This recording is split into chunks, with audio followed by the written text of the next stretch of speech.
Mini yena mwana bem congolais. Boa tarde a todos. Hanalo monga be formação de moça dia bien. Peço a todos meus irmãos angolanos avec Digital Momo. Bomoko ya mboka. Formação. Donc ne bougez pas quoi. www. Bomoko ya mboka. Moko ideal nadia tunga hat. Para que possam acompanhar esta informação de Bomoko ya mboka.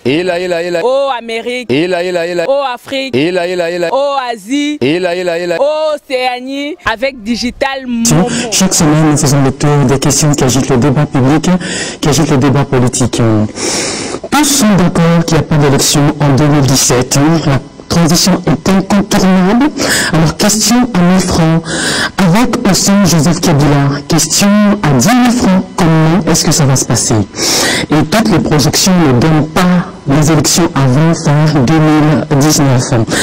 On va aussi parler de ces grands projets à l'arrêt, Katambe, Kakobula, Sipor, la cimenterie de la province orientale.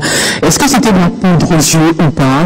On a également beaucoup de Est-ce un autre éléphant blanc et d'autres considèrent que c'était comme une sorte de propriété privée à nous de la Tatapolo. Corruption, enrichissement illicite, les rapports aux yeux de s'accumulent. Pourquoi le PGR n'engage jamais de poursuite? Et on va terminer par des questions posées par les internautes sur Facebook, sur mon profil, Et aujourd'hui, je suis avec Jean-Bertrand Iranga, il est le président du FCR, le Front Citoyen pour la République, un parti d'opposition, secrétaire exécutif de la R, l'Alternance pour la République, une plateforme membre du Rassemblement limité, député national élu en 2006, réélu en 2011, ancien gouvernement de l'Équateur, ancien secrétaire général de l'UNC de Vital Cameroun, et nous jeté sur son profil Twitter prisonnier politique. De M. Kabila. Ah ouais. Personnel. Il m'a jeté en prison. Et ça, je le souligne bien, je n'ai pas peur de l'affirmer.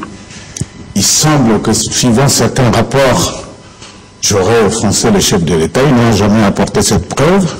Mais il a intimé l'ordre à sa justice de me jeter dans la prison. Et croyant que ça a été une punition, mais au contraire, cette prison m'a ouvert les portes. Et c'est là où je le remercie. Parce que la prison ne voyait pas toujours la fin du monde. La prison forme le caractère. Et je suis fier d'avoir passé quelques mois, 12 mois durant, là-bas, et avoir côtoyé des sommités qui sont là. Et ça fait ma fierté aujourd'hui. D'accord. J'ai juste relevé que vous avez ajouté sur votre profil Twitter, prisonnier politique. André Otongo est avec nous, le porte-parole de la majorité présidentielle, président de la Convention pour la démocratie et la République, CDR.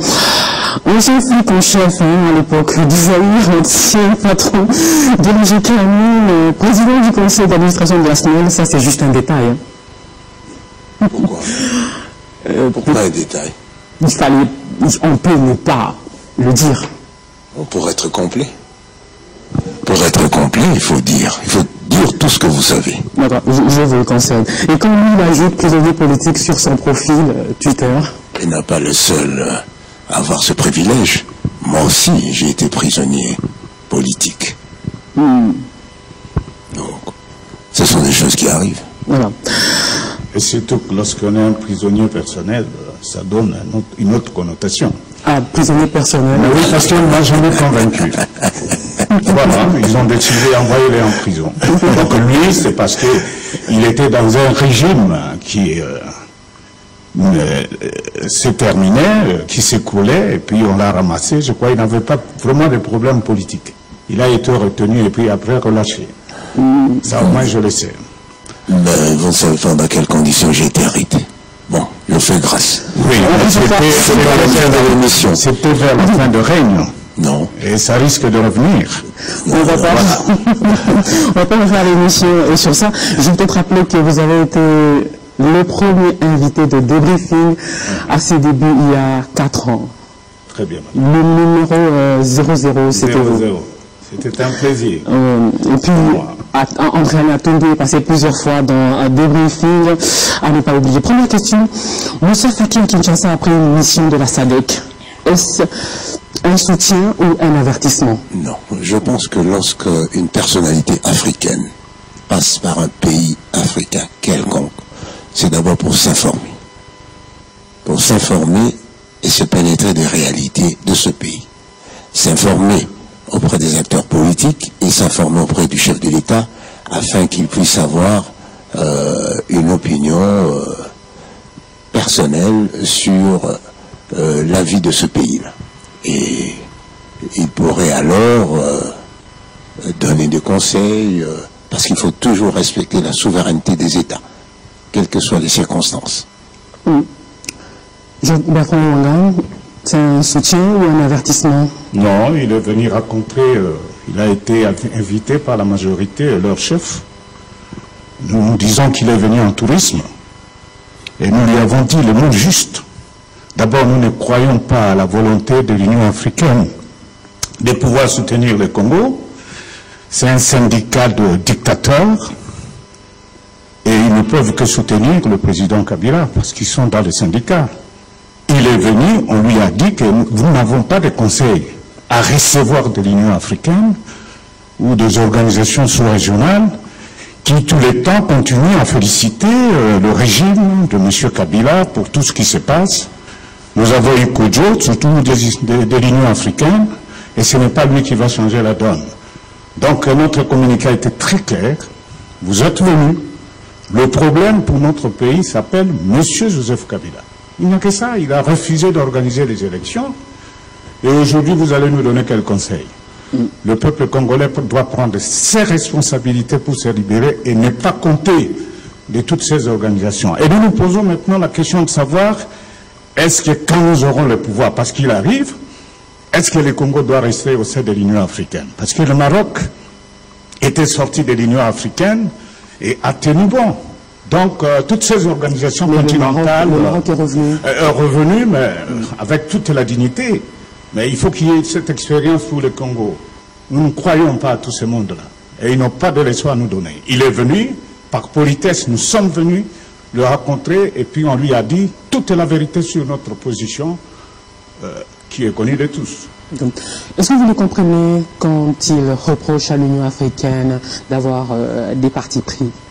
Ben, en réalité, il reproche à l'Union africaine de faire son rôle, de jouer son rôle, d'être au milieu du village. L'Union africaine n'est pas là pour soutenir des propos propagandistes de l'opposition. Il est là pour se pénétrer des réalités.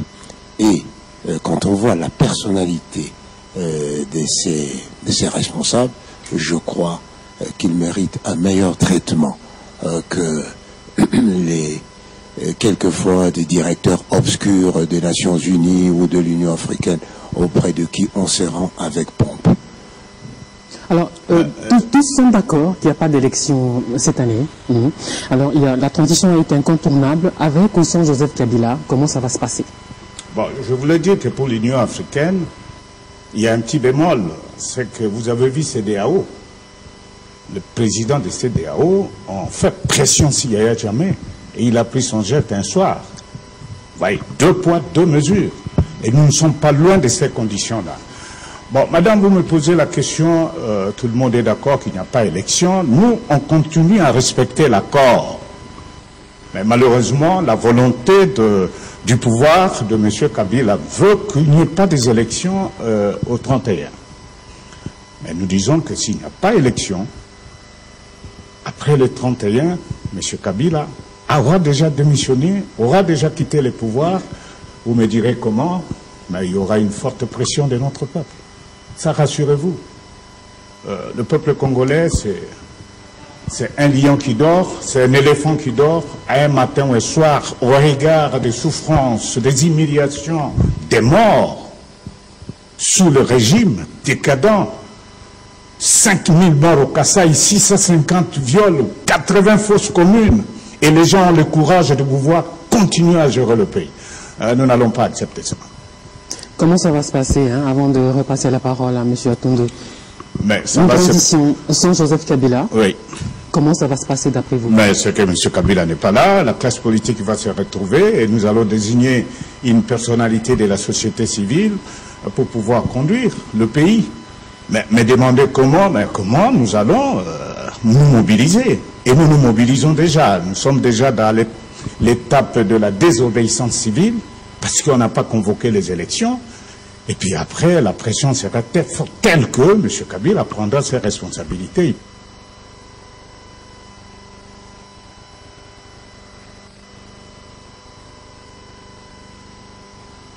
Comment ça va se passer? Je viens d'entendre des propos logomachiques de quelqu'un qui a quitté la logique de l'accord de la Saint-Sylvestre, contrairement à ce qu'il prétend.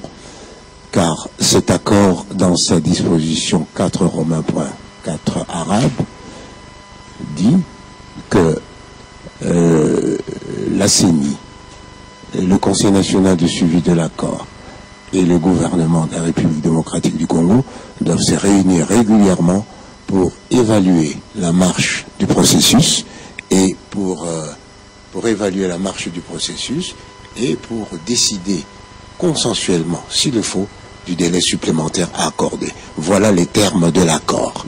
Eh bien, tout le reste, c'est une narration politico-juridique pour agrémenter ou alimenter l'émotion de leurs partisans qui est peut-être nécessaire pour qu'ils descendent à la rue. Vous sortez de l'accord quand vous réclamez le départ de Joseph Kabila après le 31 décembre.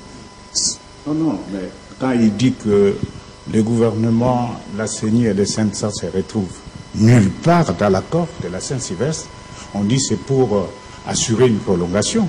Nulle part. Les trois institutions devaient se retrouver justement pour voir la faisabilité. C'est-à-dire qu'on pouvait décaler des élections, par exemple, rapidement organiser l'élection présidentielle.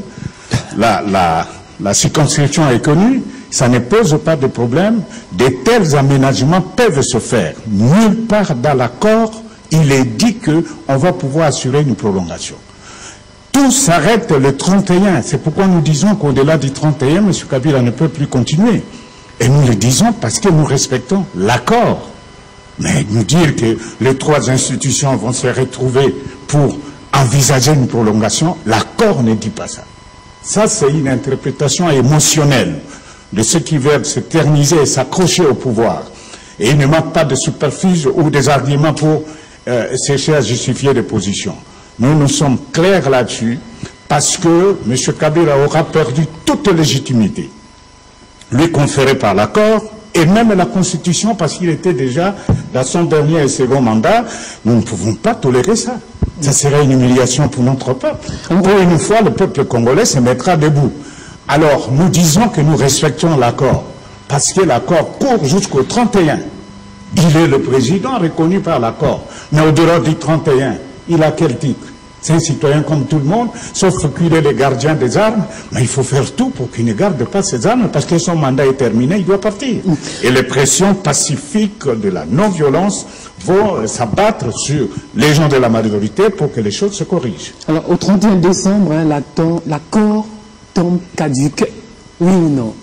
C'est ce qu'il a dit. Oui. D'après une interprétation laxiste et fantaisiste, l'accord tombe caduque, non. L'accord prévoit ceci. Normalement, le 31 décembre de cette année, des élections doivent se tenir. Néanmoins, en tout état de cause, les trois institutions que j'ai citées ont le devoir de se réunir pour évaluer la marche du processus. Par exemple, après les événements du Kasaï, etc., est-ce que nous allons encore respecter les délais? Si, en toute hypothèse, on arrive à la conclusion qu'il n'est pas possible, ces trois institutions doivent faire une déclaration consensuelle pour dire au peuple dans quel délai les élections doivent se tenir. Je voudrais répéter ici que toute la classe politique a réuni les signataires de l'accord de la Cité de l'Union africaine et les signataires de l'accord du 31 décembre 2016 ont convenu de deux choses. La prépondérance et le respect de la Constitution qui assure la continuité de l'État en toutes circonstances et le respect, la mise en œuvre intégrale de l'accord pour consolider le consensus autour du processus électoral. Alors, chaque parti, chaque famille a des combats internes. Il n'est pas de ma responsabilité que la branche radicalisée de l'honorable Iwanga n'ait pas raflé le poste de Premier ministre, le poste de président du Sénat. Ça, ce sont des problèmes internes. Mais dans le respect des textes, voilà ce qui doit être fait. Alors, à propos de l'enrôlement de la diaspora, on n'en parle plus. Mais non, madame. Monsieur Iwanga. Mais non, madame, là-dessus, tout ce qu'il a dit là, c'est une interprétation. D'accord, on ne dit pas que après, les trois institutions vont se concerter pour assurer la prolongation. Et il dit... il a dit pour une évaluation. Une évaluation, mais ça veut dire qu'au 31 décembre, même le gouvernement, le CENSA, et même celui qui dirige le pays, ça s'arrête. On n'a pas prévu une possibilité. Je comprendrais 6 mois avant, 7 mois avant, on peut examiner des situations pour pouvoir envisager peut-être comment se contenir dans le délai défini par l'accord. Bon, il a évoqué la Constitution. Mais la Constitution, M. Kabila n'a peut-être pas assuré la continuité. S'il y a la continuité, ça doit être assuré par le président du Sénat. Ça, c'est l'article 75.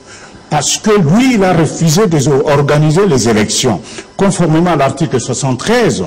Donc, on dit que le président reste en fonction jusqu'à l'installation du nouveau président lorsque vous aurez déjà organisé des élections. Maintenant, on dit jusqu'à l'installation, à l'élection du nouveau président. Ça, c'est une interprétation erronée de la majorité. Ça veut dire que le pays sera bloqué. Et c'est une volonté de la majorité au 31 décembre. Alors, à ce moment-là, nous proposons pour la paix, la sérénité dans notre pays, que les problèmes quittent. Et le problème s'appelle M. Joseph Kabila. C'est lui le problème. Si les élections ont été organisées en 2016, il n'y aurait pas Yakutumba d'Alouvira, parce qu'il y aurait un nouveau président. Alors, si lui, il est toujours à la tête du pays, les problèmes vont pleuvoir dans notre pays. Et c'est pourquoi la sagesse du rassemblement et de beaucoup de Congolais pensent que lui s'arrête le 31. Un point, un trait. Donc, toute interprétation, c'est devenu de justification. Mais vous veniez de poser la question sur la diaspora.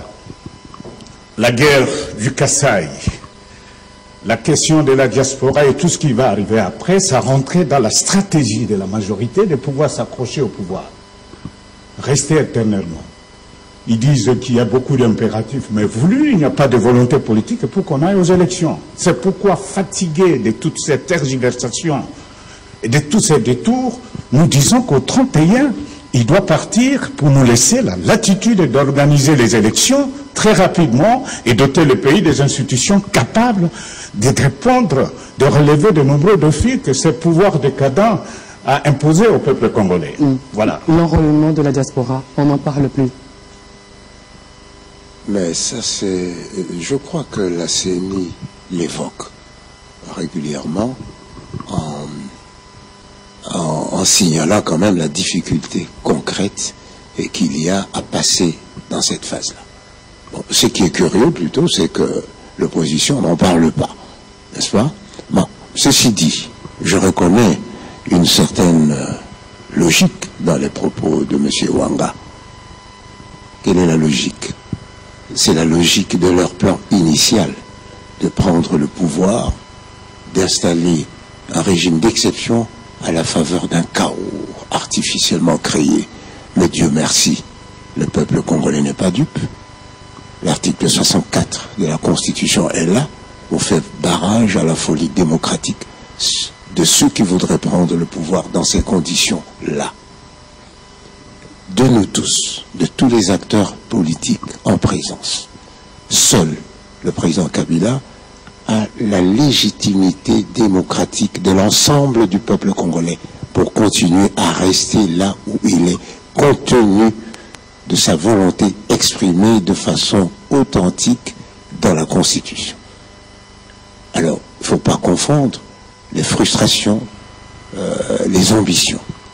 Ce qui est dommage dans le cas d'espèce, et je le retrouve dans les propos de mon cher frère, c'est ce sont des propos qui expriment plutôt l'aversion personnelle envers le président Kabila, une haine tenace envers le garant de la nation. Ceci n'est pas républicain. Nous sommes là, la Constitution est faite pour déterminer, pour amener le pays à fonctionner de façon harmonieuse dans des circonstances impersonnelles. Alors, on parle de sortie de crise. Y a-t-il réellement crise? Et si par l'absurde, Joseph Kabila quittait le pouvoir, est-ce que tout redeviendrait normal, les gens se donneraient des accolades, on s'embrasserait, ou est-ce qu'au contraire, ça va péter? Passez-moi l'expression. Ça veut dire qu'à l'annonce du départ de M. Kabila, il y aura une explosion de joie à travers le pays. Ça, au moins, rassurez-vous, les gens vont marcher, ça, je ne mens pas. Mais est-ce que ça sera chose facile? Mais non. Tel qu'il a laissé l'État en lambeaux, les services, les gens impayés, l'économie extravertie, le pillage de ressources, la corruption, ainsi de suite, les nouveaux dirigeants ont un grand problème pour remettre le pays sur les rails. Ça, c'est vrai. Et il faut aussi dire, je voudrais revenir, quand il parle de l'article 64. Mais non, c'est lorsque le pouvoir a été légalement établi dans les mandats, à ce moment, l'article 64 alinéa 2 s'applique. Mais quelqu'un qui n'a ni légitimité ni légalité, parce qu'il était dans son second et dernier mandat, et l'accord politique est fait qui règne, qui reste encore pendant une année. Et s'il ne respecte pas, c'est l'alinéa premier qui doit être appliqué par le peuple. Et c'est ça notre force, madame. Notre force, c'est cet alinéa-là. Donc, nous disons que ça ne sera pas facile. Il n'y a plus de pont, l'économie n'est pas là, les prisonniers politiques, toutes les tueries du Kasaï et de l'Est, les fausses communes, tout ça, il faut établir l'État, la légalité, la justice. Et c'est un gros chantier pour nous.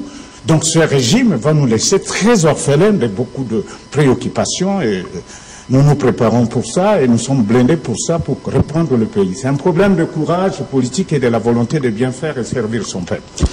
Alors, s'il faut rester dans votre logique de quelqu'un de la société civile qui prendrait les rênes du pays pendant cette transition, ils sont nombreux, vous avez des noms en tête? Oui. Qui a le profil? Le docteur Mukwege, ça a un profil extraordinaire.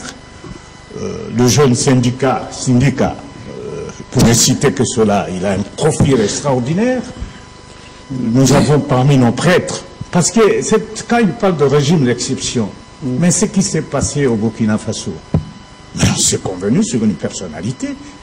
Afando a bien géré, oui, il a bien géré la transition et tout se passe. Aujourd'hui, l'État respire, même s'il y a encore des plaies qu'il faut cicatriser. Mais nous disons que dans la société civile, dans les églises, dans les différentes corporations de la société civile, il y a des personnalités qui peuvent gérer le pays. Et qui ont une audience tant nationale qu'au niveau international. Là, ce n'est pas la peur. Il y a beaucoup de ressources dans ce pays. Nous sommes un État de droit démocratique, je dirais. Le pouvoir vient du peuple. La volonté du peuple, c'est la Constitution. Il faut respecter la Constitution. Elle n'est pas là pour faire plaisir, elle est là pour assurer le fonctionnement harmonieux dans la société. Qu'à cela ne tienne, que je voudrais quand même rappeler que M. Ouanga a exercé de grandes responsabilités dans ce pays. Gouverneur de l'Équateur. Gouverneur de l'Équateur. C'était sous quelle période? Donc il ne peut pas renier son passé. Et puis, un pays qui ne regarde jamais devant ne peut pas avancer, ne peut pas se développer. S'il faut remonter jusqu'au déluge, commençons par corriger les erreurs qui ont commencé depuis les indépendances jusqu'à ce jour. On n'en finirait pas. Aujourd'hui, le peuple congolais est mûr. Il sait pourquoi l'opposition radicalisée, putschiste, négationniste tient de tels propos.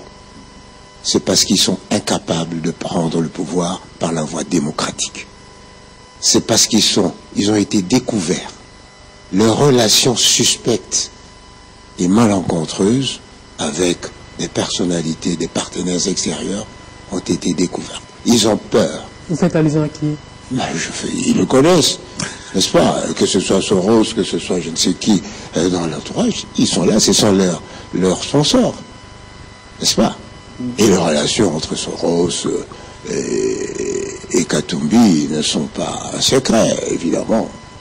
Même si on ne voit pas tout le monde, mais tous ceux qui font partie de ce microcosme savent d'où ils tirent leur argent.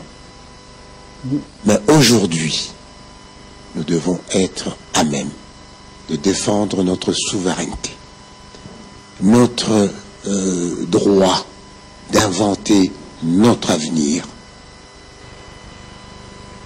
Vous savez, il n'y a pas qu'ici où on se trouve dans ce genre de situation. Aux États-Unis, le président Trump est contesté. Sa décision de quitter COP21 a été contestée, est contestée. Diriger le mur est contesté. Il y a des manifestations violentes avec un. Il est toujours là, parce que c'est le règne du droit. Vous allez en France, le président Macron, par voie d'ordonnance, il change le code du travail, de couverture sociale, contesté, mais il est là par la force de la loi. Vous allez en Espagne, aujourd'hui encore. Catalogne, la région pardon? La Catalogne. Oui, la Catalogne s'exprime, etc. Le roi a rappelé les exigences d'un état de droit. Et ici, le président Kabila, en tant que garant de la nation, rappelle, chaque fois qu'il en a l'occasion, les exigences d'un état de droit. Les exigences d'un état de droit, c'est quoi? C'est notamment le respect de notre signature au bas de l'accord, le respect de notre engagement à reconnaître la fondamentalité de la Constitution, le respect de la volonté du peuple à travers les élections régulières. Voilà un État de droit et un État démocratique. Un État de droit et démocratique, ne pas un État animé par un personnage qui voudrait cacher toutes les bévues qu'il avait commises quand il était gouverneur d'une certaine province. Ce sont des émotions personnelles. Le pays n'a que faire de ce genre de personnage. Si vous voulez, en tout état de cause, être candidat président de la République, prêchez par l'exemple, soumettez-vous d'abord à la loi du droit, à la loi de la justice. Et alors, quand vous serez président de la République, si tant est la volonté du peuple, vous serez une référence. Mais maintenant, n'essayez pas de biaiser avec les faits pour éviter la rigueur de la loi. Toutes les projections ne donnent pas les élections avant fin 2019, M. Wanga. Mais pas si nous commettons l'erreur de soutenir le pouvoir actuel. Mais je voudrais souligner une chose. Mais le régime de la Fidèle, qui est le géniteur du kabylisme, c'est un produit fini de l'ingérence. N'eût été cette ingérence, la complicité de la communauté internationale, les Rwandais et l'Ouganda interposés, mais Joseph Kabila ne serait pas président dans ce pays. Donc l'ingérence, ça commence depuis 1885, à la conférence de Berlin, où les grandes puissances avaient toujours un mot à dire dans ce pays. Et mon co-débatteur de droite parle des exemples de Trump, mais ils sont en plein exercice de leur mandat. Ici, nous sommes dans un cas d'exception de quelqu'un qui a terminé les 2 mandats constitutionnels, et ce n'est pas un arrangement de la classe politique qu'il est là, et il refuse de partir, il s'accroche au pouvoir, et vous voulez dire qu'il faut imposer la loi. Ce qui soutient les institutions actuelles, c'est cet accord-là. Mais ils l'ont assassiné, ils ont assassiné l'accord. C'est pour vous dire quelque part, bon, il a même parlé de mon passage comme gouverneur de province de Beville, il n'y en a pas. Il n'y en a pas. J'ai été un des meilleurs gouverneurs. Ça, on peut vous le répéter. Descendez en Bandaka, interrogez tous les filles et fils de l'Équateur, ils vous parleront de moi, dont toi-même. Donc, nous voulons dire que dans cette situation ici, on n'a pas de leçon à donner parce que nous ne sommes pas une opposition putschiste, une opposition qui cherche du sens, sinon nous n'allions pas signer l'accord de la Sainte-Sylvestre. Nous refusons aujourd'hui le dialogue Mouva, le secrétaire général Mouva dit, nous allons les consommer tous les 3 mois. Aujourd'hui, Bazou Moukoua, nous ne sommes pas à même de nous envaler. Nous avons dit, plus question de vos histoires, de ridiculiser les gens, ceux qui sont allés au gouvernement. Qu'est-ce qu'ils sont devenus aujourd'hui? Mais ils pleurent, ils regrettent. Pourquoi ils ne démissionnent pas? Ils ne démissionnent pas parce qu'ils s'accrochent sur le mamel, quelques miettes de dollars qui tombent, et ils achètent des maisons et autres. Mais ils n'ont plus de vision. Même mon ami et collègue Chibala, qui était très engagé pour les changements, aujourd'hui, il ne sait même pas dire quand il y aura les élections. Donc c'est pour vous dire que la stratégie du pouvoir, quand Cohen a été reçu par le président de la République, à la sortie de l'audience, Cohen dit Kabila va glisser éternellement, de plus en plus. C'est-à-dire que l'homme d'État américain a lu la volonté du chef de l'État qui n'est pas d'organiser les élections. Il veut chercher à s'éterniser au pouvoir et il veut, quand nous serons endormis, et je me demande quand est-ce que 80 millions de Congolais peuvent dormir à la fois, il veut nous imposer un schéma d'un référendum, il veut nous imposer un coup d'État, il veut nous imposer constitutionnel pour nous imposer une autre ligne, parce que les soucis, un de mes amis, n'oubliez pas que nous venons de la famille de la majorité, nous a soufflé à l'oreille que le prochain candidat de la majorité présidentielle, ils n'ont même pas un candidat, c'est M. Kabila. Et tout le temps qui est pris, c'est chercher comment profiter d'une occasion pour le positionner comme candidat. Heureusement, nous sommes au garde à vous, je veux dire, et nous veillons, et tous les Congolais sont sensibilisés pour ouvrir l'œil le bon, pour empêcher une telle application d'une volonté qui ne correspond pas aux aspirations de notre peuple. Donc, pas seulement 2019, ils peuvent aller avec... Mobutu a fait 7 ans de glissement. Et ils veulent tenter l'expérience jusqu'en 2021, ou 22, 23. Mais ce qu'ils oublient, c'est qu'au fur et à mesure que les jours passent, la situation s'aiguise, le pourrissement de la situation économique, ça prépare une implosion que personne ne saura gérer. Mais nous, comme opposition responsable, nous voulons qu'on respecte la Constitution et même l'accord. Et le respect, c'est qu'aussitôt que le mandat de l'accord est terminé, M. Kabila doit plier bagage et partir. M. Atundu, pour apaiser l'autre camp, il va falloir au moins leur dire qui est votre candidat président de la République. Ils n'en ont pas, madame. Ils n'en auront pas. Monsieur Atundu. Il ne va pas me contredire. Ils n'ont pas de candidat. Le candidat s'appelle Joseph Kabila. Ça, je vous dis, madame. Il va peut-être nous dire autre chose. Nous sommes en état de droit. La Constitution fait obligation à toute personne qui voudrait être candidat de la République, président de la République, de s'exprimer 90 jours avant les élections. Que ce soit un individu, que ce soit un groupe d'individus. Nous n'entrons pas dans leur stratégie de vouloir nous imposer leur tempo. Ils ont des prétendus candidats présidents de la République. Quel est leur programme d'action? Parce que le président, le peuple ne va pas manger l'euphonie d'un nom ou la beauté d'un faciès. C'est ce qu'il y a dans l'assiette. Quel est leur programme? Au moins nous avons un programme. Nous avons commencé par les 5 chantiers, révolution de la modernité, émergence économique. Nous avons de la suite dans les idées. Et nous sommes aujourd'hui plus préoccupés à avoir un bilan convenable, un bilan pertinent, plutôt que de nous attarder dans des questions qui, aujourd'hui, ne méritent pas de l'être. Aujourd'hui, la préoccupation, c'est de respecter l'accord, de respecter les termes de la Constitution et les lois de la République en ce qui concerne les élections, c'est-à-dire les candidatures, etc. Aujourd'hui, ils ont un candidat, je pense que c'est M. Katou. La CENI n'a pas encore, la CENI n'a pas encore publié les conditions. La CENI publie les conditions, on dit, eh bien, avoir un casier judiciaire de telle nature. Ce monsieur n'en a pas. Alors, à quoi se prépare-t-il? sinon à un régime d'exception. On peut retourner la question sur toutes les formes, eh bien comme un chat, il retombe toujours sur les régimes d'exception. C'est dangereux.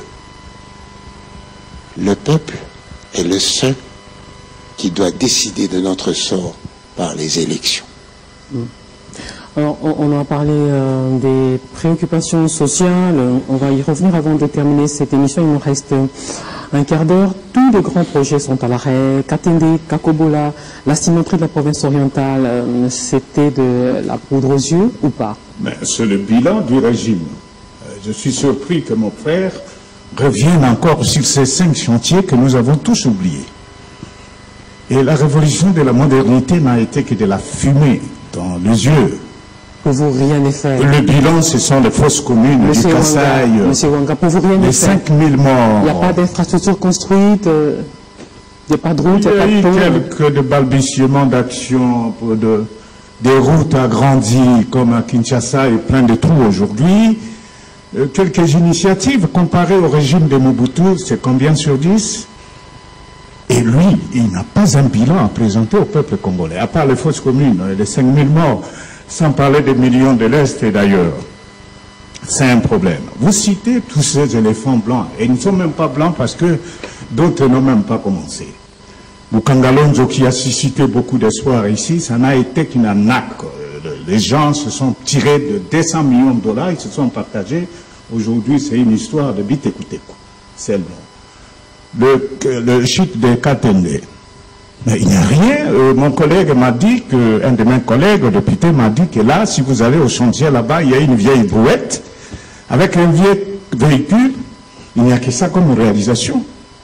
La cimenterie de Kisangani, nous avons appris que c'est le roi, pardon, pas le Rwanda, l'Ouganda a fait pression. Dans la cour du président ougandais, il y a quelqu'un qui a construit une cimenterie en Ouganda. Et ils ont dit que si vous construisez à Kisangani, ça va diminuer le marché. Donc c'est le ciment de Ouganda qui doit être vendu dans la province orientale. Et comme nous sommes souverains, nous avons accepté qu'on ne construise pas cette cimenterie. Donc le bilan est largement négatif et macabre. Donc il n'y a rien à ajouter. Et les dernières réalisations que nous avons eues du régime, ce sont les 80 fosses communes, les 5000 morts, je l'ai dit, et autres, et ça continue. Et c'est une tristesse pour nous. Et nous nous souviendrons avec beaucoup de douleur le temps passé avec ce régime. D'accord. Voilà, madame. Monsieur Atondo, Katende, Kakobola, cimenterie de la province orientale. Ce ne sont pas des projets abandonnés. Ce sont des projets en élaboration. Peut-être laborieuse, mais ce n'est pas abandonné. On évoque des difficultés à faire accéder les matériaux au chantier. Non, je ne sais pas. Il y a certainement toute une série de difficultés conjoncturelles. Je n'ai pas les détails précis. Mais d'après mon cher co-débatteur, il n'y a aucun bilan ici, n'est-ce pas? Ni la liberté d'expression qui lui permet de s'exprimer de façon aussi ostentatoire, sans être inquiété, ni les routes qui l'ont amené jusqu'ici. Ce que je comprends dans sa position, c'est qu'il n'a pas l'occasion de circuler dans la République. Ils ne veulent pas. Ils croient que la politique du pays, c'est Kinshasa. Non. Allez donc du côté du Kasaï, le pont Luang. Ça existe. Allez donc du côté de Sankuru. Les stations photovoltaïques pour alimenter la cité en électricité, ça existe. Il y a toute une série de projets. Et Mukangalonzo, un autre éléphant blanc. Non. Non. Je ne veux pas individualiser les problèmes ici. Chaque projet doit être soutenu pour qu'il puisse remplir sa fonction. Je vous donnerai seulement le cas de Célé. Tantôt il va, tantôt il ferme, tantôt il va. Qu'est-ce qui remet Célé en marche? C'est la volonté politique. Et Mukangalonzo, il en sera ainsi. La cimenterie, il en sera ainsi. Donc ce n'est qu'à un moment, un temps dubitatif, mort, je ne sais pas, mais le peuple congolais, les autorités de la République n'ont pas renoncé à améliorer la situation de notre population. Lui qui ne comprend, lui et les siens, qui prétendent ne pas comprendre ce que la révolution de la modernité, je dis que la révolution, je vais lui donner les paramètres pour qu'il comprenne ce que c'est sur la réalité des faits. La première des choses, c'est de diminuer la pénibilité, les difficultés qu'on a à accomplir certains actes. Lorsqu'on améliore, on élimine ces difficultés, ça fait partie de la révolution de la modernité. Deuxièmement, l'accès au confort. Lorsqu'on améliore la facilité, ça fait partie. Lorsqu'on améliore l'environnement, ça fait partie de la révolution moderne. Alors, eux, ils ferment leurs yeux pour ne pas voir. Heureusement que le peuple, répandu sur l'ensemble du territoire, sait où se situent les sites de progrès, quels efforts le gouvernement fait, quel engagement personnel le président Kabila a fait. Il n'a jamais renoncé. Il n'a même pas le temps de répondre à leurs accusations injustes et calomnieuses. Il parcourt le pays. Il est à la recherche et à la construction de la cohésion nationale, si nécessaire, pour avoir des élections apaisées. Il est à la recherche de l'amélioration de la situation de notre pays, qui est l'objectif final de tout gouvernement. Il essaie d'inculquer le sens de l'abnégation, le patriotisme dans notre pays, ce qui est nécessaire pour défendre notre souveraineté. J'ai entendu quelqu'un ici proclamer le règne de l'ingérence.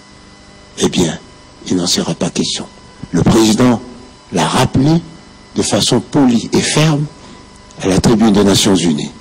Je pense que le peuple congolais saura toujours défendre la souveraineté de son pays, particulièrement en pensant aux propos du Premier ministre Lumumba.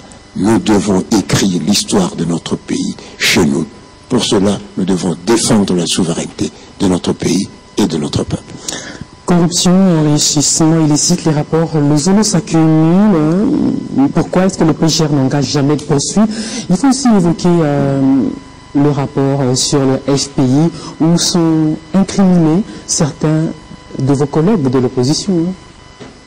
Madame, vous venez de suivre les incantations de mon frère lorsqu'il veut justifier le travail qui s'est fait. Mais mon frère sait que le peuple congolais n'est plus dupe. Il comprend. Il n'y a pas de révolution de modernité à travers le pays. Le problème avec le Zolo, il faut féliciter ce patriote. Ce compatriote, il fait quand même un effort, mais il est bloqué. Pourquoi?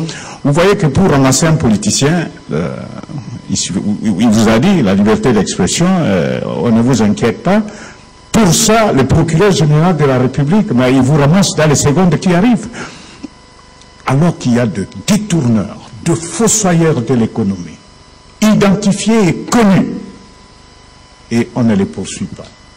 Et celui-là se trouve être le conseiller du chef de l'État. Madame, c'est plus simple. Ça veut dire qu'il y a des complicités. Il y a des complicités qui sont là, et moi j'ai peur pour la vie de Luzolo. Parce que ces gens, ils sont tellement puissants qu'il n'y a pas de volonté politique pour les punir, et ils finiront un jour, vous ne serez pas surpris, on a mis en difficulté ou dans des conditions inhumaines notre compatriote Luzolo, parce qu'il est en train de réveiller. Mais ce qui est très positif dans les rapports de Luzolo, c'est que nous faisons la documentation. Mais l'année prochaine, nous allons reprendre tous ces dossiers et on mettra la main sur tous ces fossoyeurs de l'économie. Même vos copains de l'opposition? Tout le monde, sans exception. Sans exception. Alors, la vraie justice va arriver à ce moment-là. Et nous disons que nous sommes pour la souveraineté de notre pays également. Et des choses qui déshonorent la République, comme tous ces corrupteurs qui pillent le gouvernement, l'État, les richesses de notre pays, le pouvoir actuel est incapable à montrer sa manque de volonté politique de poursuivre. Et pourquoi? Parce qu'il y a des complicités internes. Et le moment venu, ils seront tous entendus parce que l'État continuera à exercer ses prérogatives. Monsieur Atondo, pourquoi jamais de poursuite après les rapports Lozolo? Non. Le rapport de Lozolo participe des investigations préjudiciaires. Et vous le savez, le rythme des investigations n'est pas le rythme des ambitions politiques. On peut prétendre que vous avez volé. Encore faut-il qu'on vous donne toutes les preuves et que les conditions légales soient réunies. Et donc c'est dans le processus. Lorsque Lozolo aura mené des investigations et abouti à une conclusion, eh bien le procureur général n'est pas obligé d'avaler cela comme une lettre à la poste. Il doit opérer son travail de refaire pour aboutir à des conclusions qui lui permettent de porter l'affaire devant la justice. Je voudrais quand même rappeler, puisque apparemment mon frère s'emploie à nous distraire, mais il y a quelque temps, il s'est gosié et a proclamé que la République était la capitale du viol, il n'y avait pas de poursuite, etc. Il parle de Lozolo Bambi. Mais c'est la volonté de qui? Qui a créé le poste de conseiller spécial chargé de corruption? Qui a créé le poste de conseiller spécial chargé de viol, etc. Donc, je voudrais dire à mon frère, s'il veut être crédible, il doit être moins excessif. Parce que le peuple congolais sait que ce qu'il dit est loin de la vérité et de la réalité. Ça fait plus de 45 minutes qu'on échange. On va se quitter ici. Sinon, cette émission sera coupée à l'antenne. Merci beaucoup d'avoir été avec nous sur ce plateau. André Alain Atondo, il est porte-parole de la majorité présidentielle. Son parti, c'est la Convention pour la démocratie et la République, CDR. Jean-Bertrand Iwanga est également avec nous, député national. Son parti, c'est le Front citoyen pour la République FCR. Il est également à je vais y arriver. Et secrétaire exécutif de l'Alternance pour la République, une plateforme du RASOP limité. Merci à vous de nous avoir suivis de partout dans le monde. En rediffusion demain sur Canal+, à 7h15. Vendredi également à 7h15. Tout à l'heure sur le Beyond local à 21h15. À la semaine prochaine, mais on va pas se quitter sans mon selfie. C'est le moment que je préfère de l'émission, en dehors des tensions. Donc, on est sur quelle caméra? Ça va, on met la dame. Ça va là? Ça va. Hein? Ça va, Michel? C'est bon? Merci beaucoup. Mini yena mwana bem congolais. Boa tarde a todos. Hana le monga ben formation de moci dia bien. Peço a todos meus irmãos angolanos Avec Digital Momo. Bomoko ya mboka. formação Donc ne bougez pas quoi. www. Bomoko ya Mboka. Moko idade nadia tunga hat. para que possam acompanhar esta informação de Bumoko Yambo.